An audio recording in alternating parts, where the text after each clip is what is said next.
Good evening, ladies and gentlemen. Thank you for coming to our new program series, Fathers of the Presidents. And next year we'll be doing Cousins of the Presidents, Valets of the President, you know. I do want to, Mistresses of the President, well, you might hear a little bit about that tonight, or at least the source of all that, the genetic source of all that. It's a pleasure to introduce our author. As you know, we've had a number of really superb biographers in the library recently, and we're really capping that off with David Nasaw and his book on Joseph P. Kennedy. He has a Kansas City connection. I should let you know.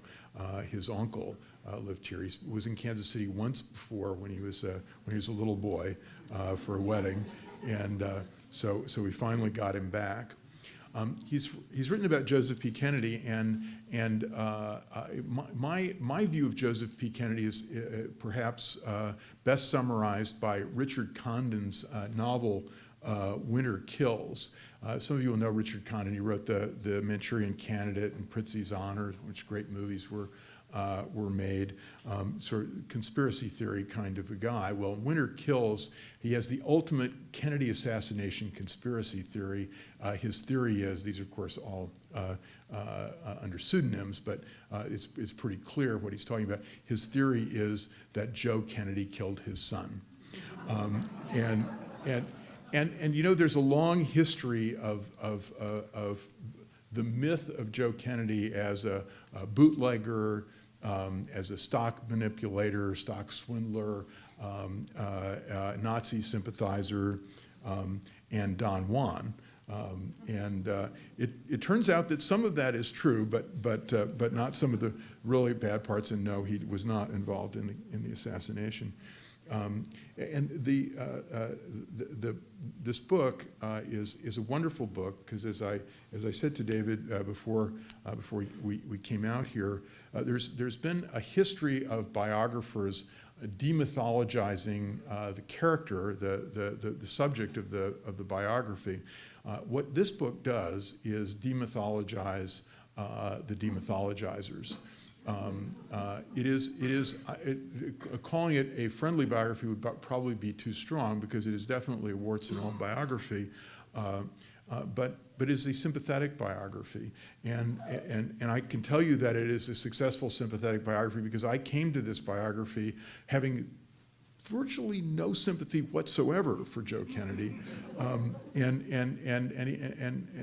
he turns him into not only a really interesting character, which probably we all knew he was, but someone with some remarkable character traits. One of the big questions about Joe Kennedy always throughout the career of the Kennedy family, that is a part of all of our lives, is his relationship to his children, which obviously was intense. This biography is very sympathetic to his qualities as a father. I mean, he paid immense attention to his children, especially for a guy who was gone 300 days out of the year. But having said that, and this is a little bit of an irony, of course, but there's a wonderful letter that David Nasaw quotes in the biography.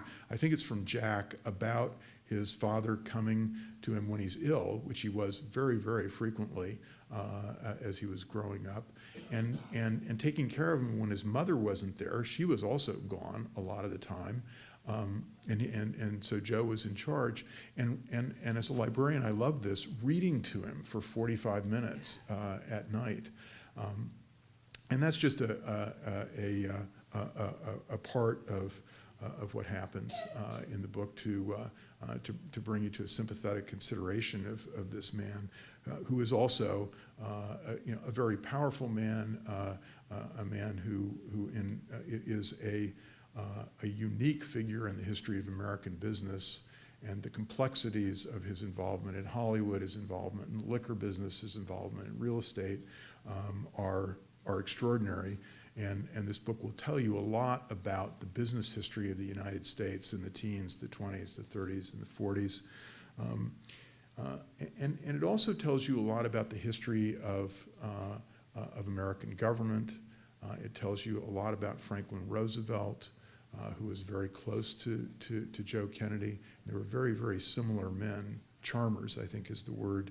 They both made their careers through their charm. And the greatest story in this book, in my view, is when they lost their charms for each other at the end of the 30s and the beginning of World War II. And so it brings me, in introducing David, to his own self-description. He's denied that he's a biographer. He says he's an academic historian. He's been a professor at City University of New York. He has written a number of books, the biography of Andrew Carnegie, which I've read a good part of, all the good library bits, of course, about Andrew Carnegie, great biography. William Randolph Hearst, and the Hearst biography won the highest award given by the historical profession in the United States, the Bancroft Prize.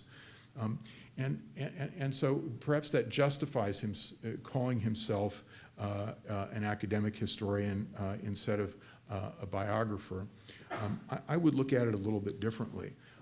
He is a man who is editor of the quarterly Radical History, the journal Radical History, and teaches at City University, relatively well known in the history department for their radical bent, and yet this book has not only, and his biographies of the other great entrepreneurs in American history, William Randolph Hearst and Andrew Carnegie, has an understanding of the history of American business, the history of American entrepreneurship, and of the entrepreneur and his psychology that is extraordinary. So I don't care whether he calls himself an academic historian or a biographer. What he is a really good writer, writing really good history.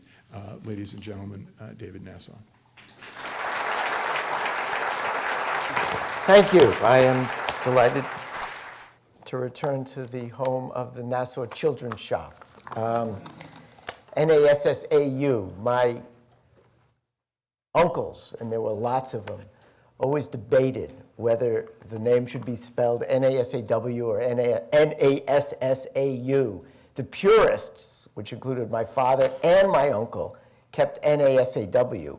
But when it came time to open a store, my uncle, because he knew the name would be misspelled, had his store N-A-S-S-A-U, his name N-A-S-A-W. I am,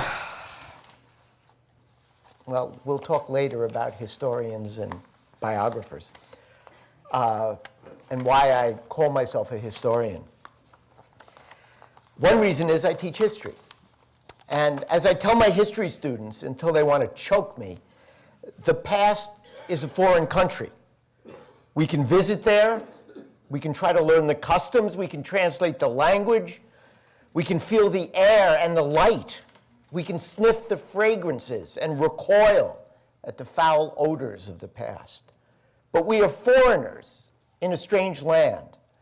This is true as much for the recent past, which I write about in this book, as it is for 12th century Venice.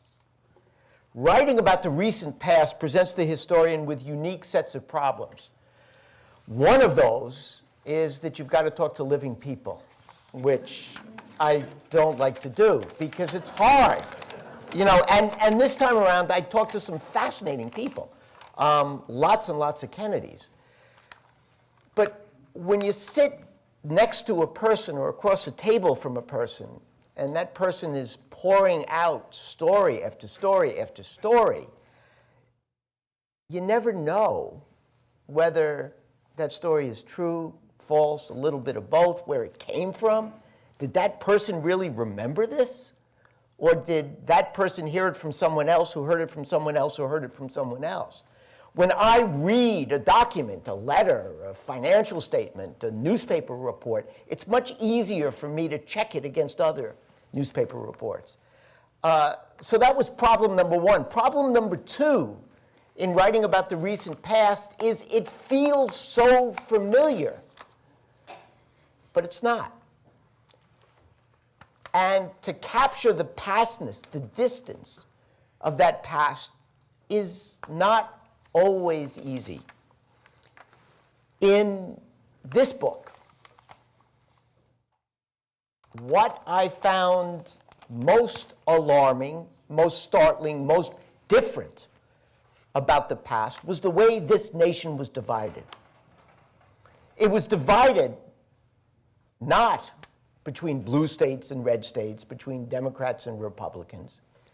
It was divided by ethnic groups, by religious groups, in a way that is almost unimaginable today. We just had an election.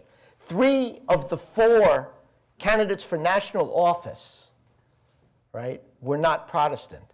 The one Protestant, right, father, we don't know what his religion was, and his mother was almost certainly an agnostic or close to it.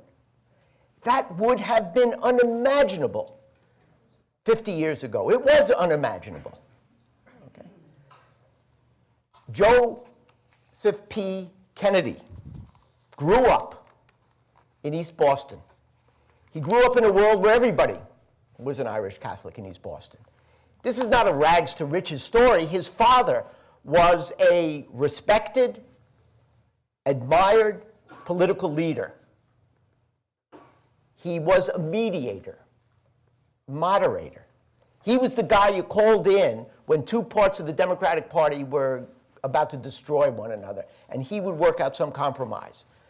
Like many politicians, especially in big cities, he used his position to engineer some business deals. And while he was a respected politician, he was also a very good businessman. He was a founder of a small trust company, a bank in East Boston. He had real estate, and he was in real estate. He had a coal company. He imported liquor, had fine wine and champagne shops, 3 or 4 of them. Joe Kennedy was raised in a land, East Boston, which is not Boston. When I visited Joe Kennedy's home in East Boston, you look across the channel, across a body of water at Boston. The only way to get to Boston was to take a ferry. There was no, connecting tunnel. There were no bridges. It was a separate world. And in that world, the Irish Catholics ruled. They were the teachers, they were the policemen, they were the firemen, they were the politicians, they were the business leaders. Joe Kennedy went from East Boston across the channel. He took a ferry to Boston Latin, one of the best public schools, one of the best secondary schools in the country. And when he got to Boston Latin, again, he felt at home. Because beginning maybe 20 years earlier, the Boston Brahmins, the Adams and the Lowells and the Lawrences, had begun to take their kids out of Boston Latin because there were too many immigrant kids there, and to send them to found their own schools. Andover, Choate, Groton. From Boston Latin, Joe Kennedy went to the local college, Harvard. And he went with half of his graduating class.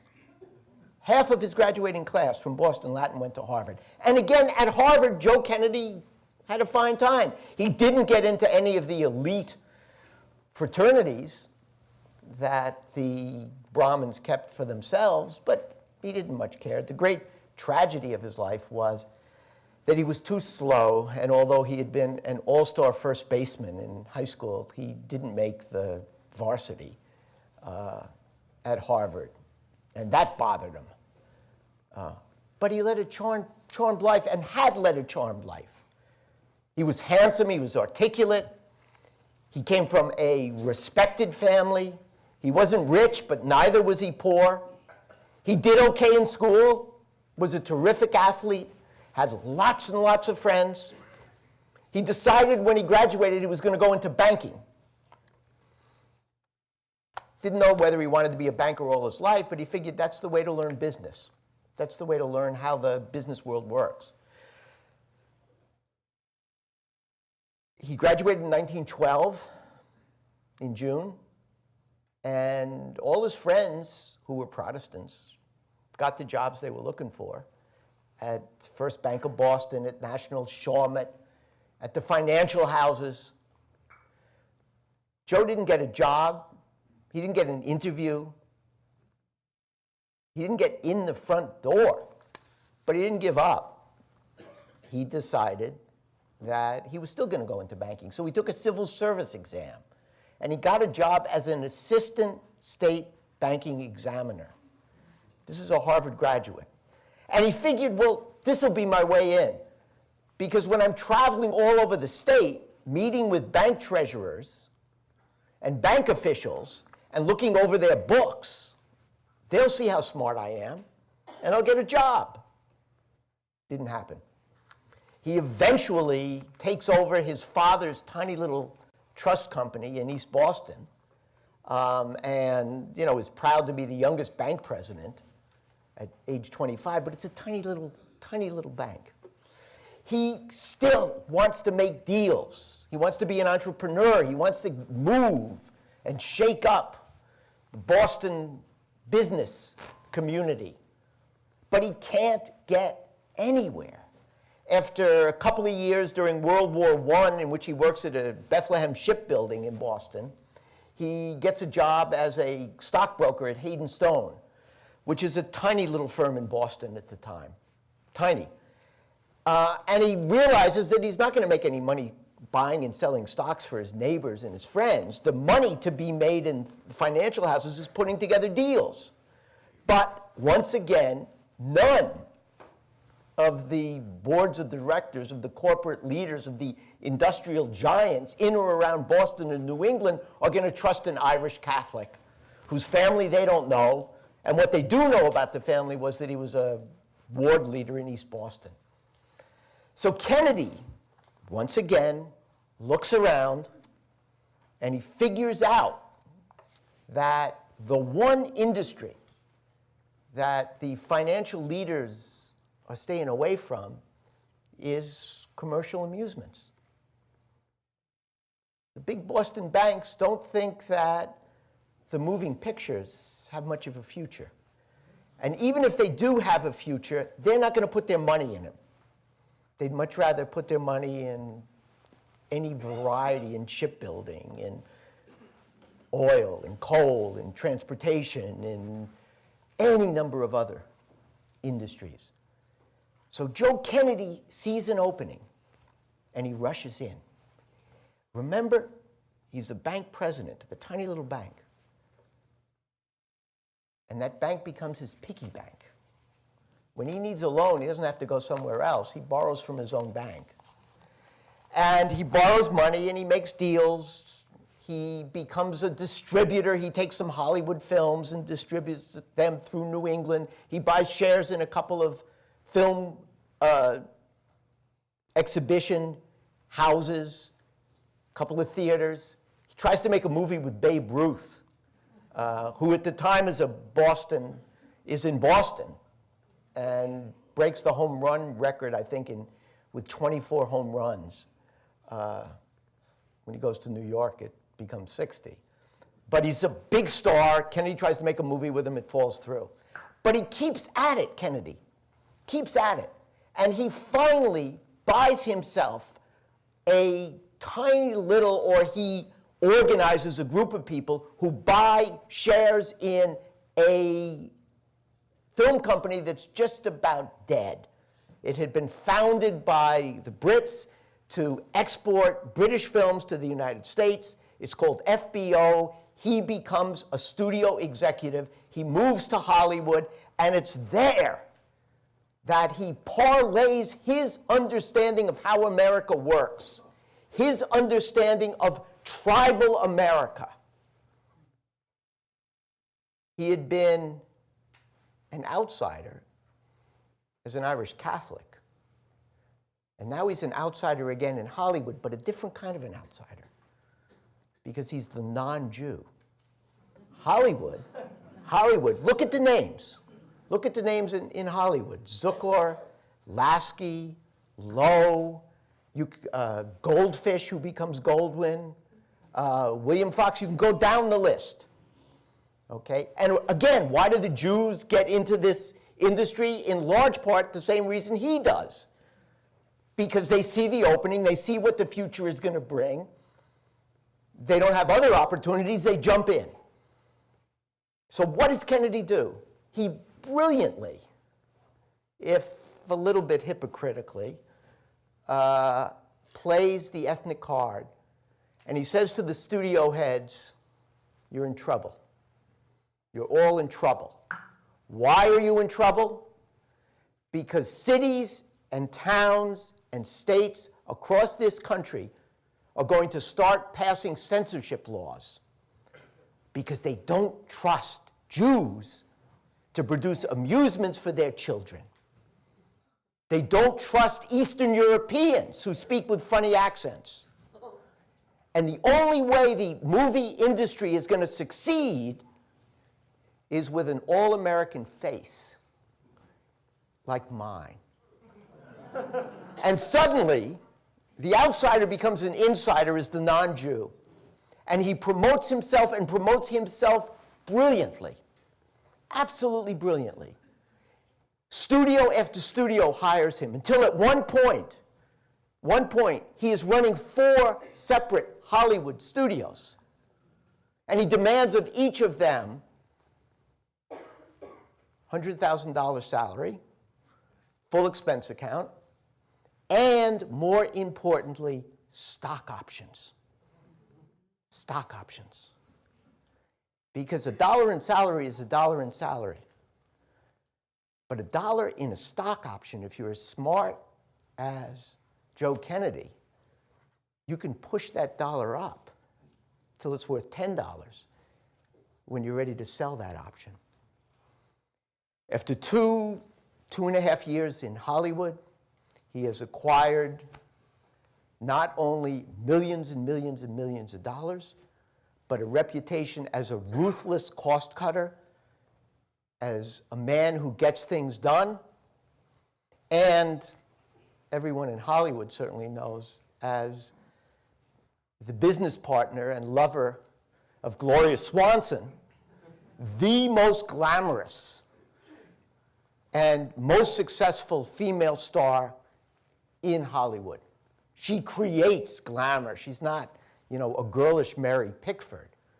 She's a sexy woman, and she lets everybody know it.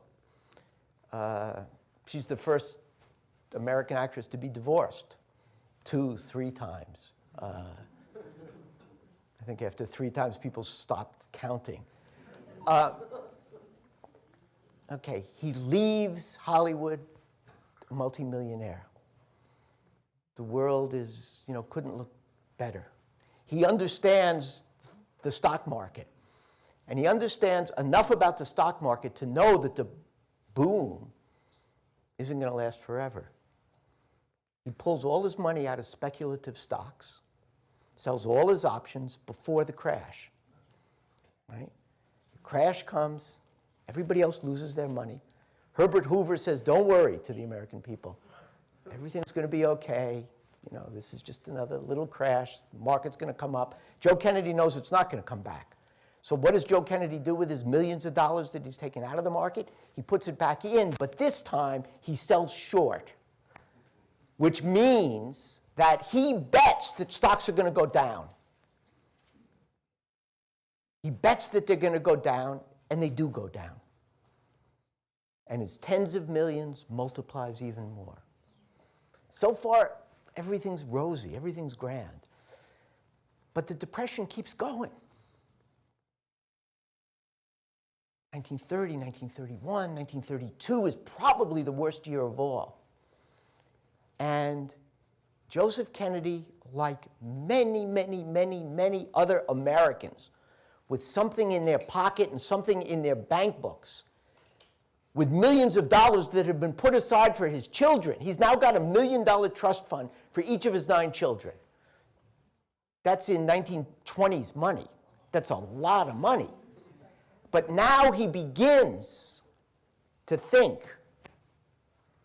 he begins to look at the Depression, and he looks overseas, and he sees, what did hungry, unemployed people do in Germany and in Italy and in Russia? Especially in Germany. What did they do? They listened to demagogues. They listened to Hitlers and Mussolinis and Lenins and Stalins and Trotskys who said, we'll solve this problem. Democracy doesn't work. Capitalism doesn't work. And Joe Kennedy began to fear that America, that the American people, as long if the Depression continued and if it got worse, Americans would begin to listen to Father Townsend, to Huey Long, and there were many, many more, to Father Coughlin. And capitalism would be finished, democracy would be finished, the America that had made him rich would be finished. He became a New Dealer, supported Franklin Roosevelt. Roosevelt, in return for his support, nominated Kennedy to be the first chairman of the Securities and Exchange Commission. All the New Dealers laughed. They thought this was the most ridiculous thing they had ever heard. You take a Wall Street manipulator, a stock swindler, and you put him in charge of the stock market? What is Roosevelt thinking? Roosevelt says, watch. Kennedy was frightened enough, and understood that the American people somehow had to regain confidence in bankers, in the stock market, in brokers. And if they didn't, capitalism would suffer. If Americans refused to invest in America because they thought the brokers and the banks were going to swindle them, that was it. The economy would collapse. So what did Kennedy do? Well, he did so much to regulate the stock markets, to regulate the exchanges, to regulate trading, that when he left the Securities and Exchange Commission after 15 months, he stopped trading stocks. Why? Why? Because all the tricks of the trade that he had used to make his millions, he had outlawed. He put himself out of business. Fortunately, he was smart enough to know that there was still money to be made. He didn't trust the market, but he trusted real estate. And he took his money out and he started to put it into real estate, and later he would put it into oil. The money kept expanding and expanding and expanding. In 1938, he served Roosevelt now in two impossible jobs as the chairman of the Securities and Exchange Commission and then of the Maritime Commission. The United States had no merchant marine, and everybody knew that once war came and the British couldn't transport goods back and forth across the world, we were going to be in trouble. So he took over, he was the first chairman of the Maritime Commission. After two impossible jobs, he went to Roosevelt and he said, I want my reward. You know, I supported you in 32, I supported you in 36. I'm your most important Irish Catholic supporter. I'm your most important banker. I'm your only Wall Street guy. I want to be Secretary of the Treasury. Roosevelt said no. Roosevelt knew enough about Joe Kennedy, and he knew that Joe Kennedy believed he was the smartest guy in any room. And that Joe Kennedy would do what he thought best. He wouldn't follow orders in the cabinet. There was no way he was going to be Secretary of the Treasury. So he went back and he told Roosevelt's son, Jimmy, who was a good friend of Kennedy's, he said, tell your father I want to be ambassador to Great Britain. And Jimmy Roosevelt went and he told his father, and according to Jimmy Roosevelt, his father laughed so hard he almost fell out of his wheelchair. But then he thought again.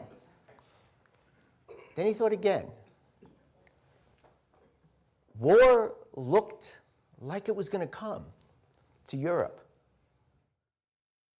Mussolini and Hitler were making threatening sounds, building air forces, expanding their armies, moving in, Hitler in Europe, Mussolini in Africa.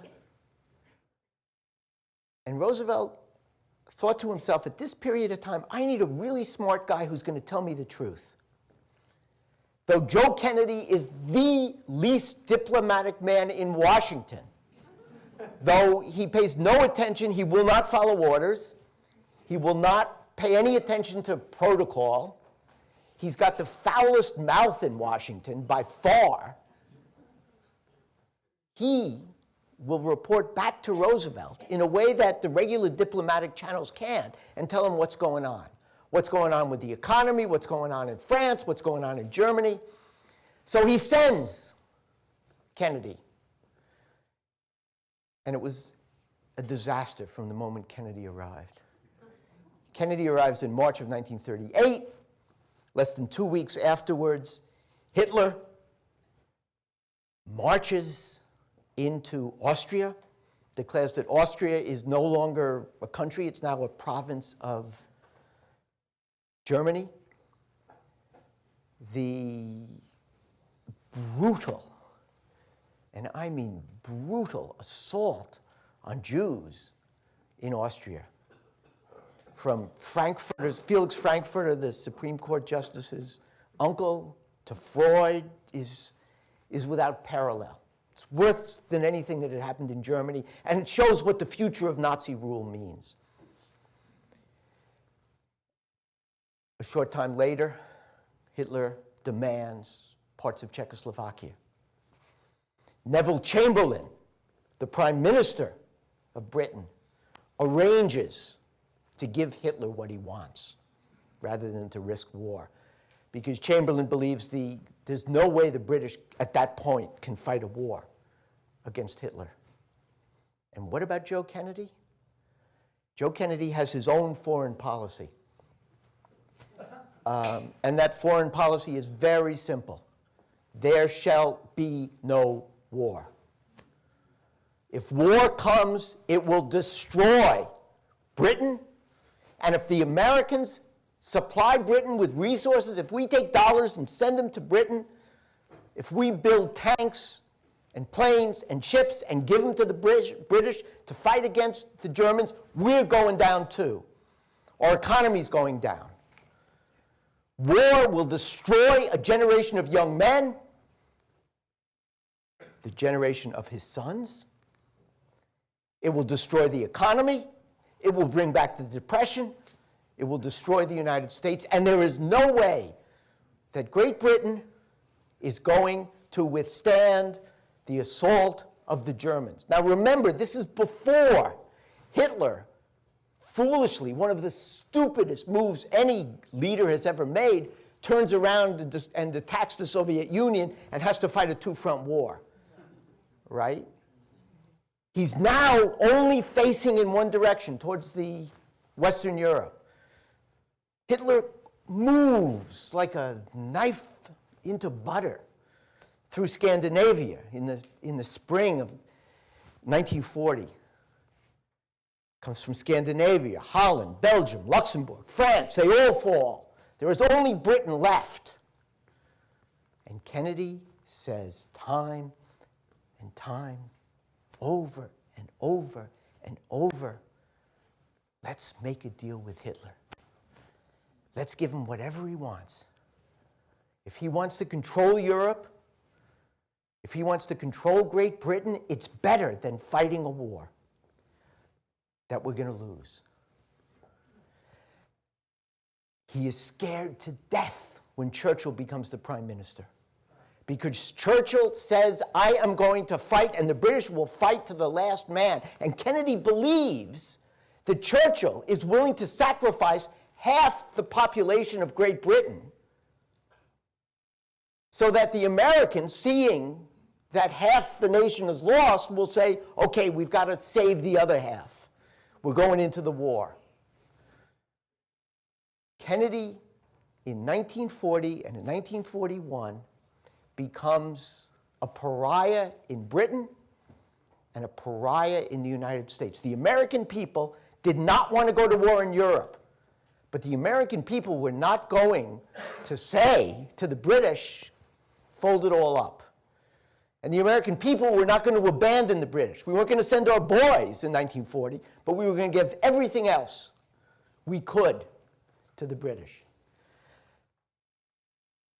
Kennedy, who had become the ultimate insider, the kid from East Boston who couldn't get a job in banking, had become the ultimate insider, a confidant of the president, had held high positions in Washington, had been the first Irish Catholic ambassador to the court of St. James. In 1940, he comes back to this country in disgrace because he's pursued his own foreign policy.